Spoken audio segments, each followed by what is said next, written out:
I have slipped the surly bonds of earth, and danced the skies on laughter's silvered wings. Sunward I've climbed and joined the tumbling mirth of sun-split clouds, and done 100 things you have not dreamed of.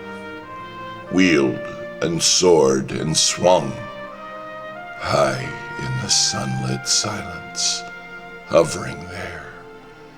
I've chased the shouting wind along and flung my eager craft through footless halls of air.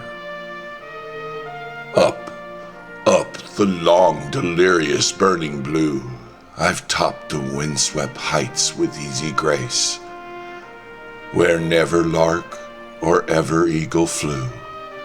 And while with silent lifting mind I've trod the high, untrespassed sanctity of space, put out my hand and touched the face of God.